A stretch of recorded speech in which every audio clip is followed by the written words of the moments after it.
আসসালামু আলাইকুম। ধন্যবাদ সবাইকে সাথে থাকার জন্য। শেষ পর্যন্ত ইউএস এর সঙ্গেও বাংলাদেশের লজ্জাজনক হার। এই হারই বাংলাদেশের শক্তি দুর্বলতা সবকিছু বুঝিয়ে দিচ্ছেন এবং বাংলাদেশ যে আসলে একটা কুফা দল সেটা আসলে প্রমাণ হয়ে যাচ্ছে। এবারে বিশ্বকাপের সবচেয়ে দুর্বল দল যদি হয় সেটা হচ্ছে বাংলাদেশ। বাংলাদেশের বিশ্বকাপ দলের কোনো ভবিষ্যৎ আছে বলে আমার মনে হয় না। এই দল নিয়ে বাংলাদেশ কত দূর যাবে, কীভাবে কী করবে, কোথাও কোনো কিছু চিন্তা ভাবনা আসে না। বাংলাদেশ দলের যে ক্যাপ্টেন সে কে জানেন? গোপন সূত্রে, রিয়াসাত আজিমের গোপন সূত্রে জানা গেছে সে হচ্ছে লিপুর খালাতো ভাই। সো লিপু যে খালাতো ভাই হিসেবে যদি ক্যাপ্টেন হতে পারে তাহলে শান্ত ক্যাপ্টেন হয়েছে বাংলাদেশ দলকে হারাবে, সমস্যা নেই, সে আবার বাংলাদেশ দলের ক্যাপ্টেন থেকে যাবে। বাংলাদেশ দলকে হারানোর জন্য এই মায়ের দোয়া ক্রিকেট বোর্ডে আসলে কোনো কিছুই হবে না।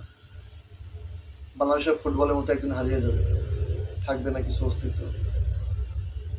যেখানে ইউএস এর মতো দলের কাছে সিরিজ হারে, শুধু একটা ম্যাচ হারলো, প্রথম ম্যাচ মনে করলাম না সারপ্রাইজ, সেখানে গিয়েছে কন্ডিশনের সঙ্গে মিলে উঠতে পারে নাই, কোনো কিছু করতে পারে নাই, সেখানে হারছে। কিন্তু দ্বিতীয় ম্যাচে সে কি হলো, মাত্র 144-45 রান বাংলাদেশ করতে পারে না, সেখানে এসে সে বাংলাদেশের ক্যাপ্টেন 34 বলে 36 রান করে যায়। এটা কোনো খেলা না, আসলে এটা কোনো খেলা না। বাংলাদেশের নেক্সট ম্যাচ আছে, আশা করি বাংলাদেশ যদি হোয়াইট ওয়াশ হয় তাহলে অবাক হওয়ার কিছু নেই, কারণ বাংলাদেশ এমনই খেলে, এমনই টিম, বাংলাদেশ এটাই করবে সবসময়। আর কিছু বলার নেই।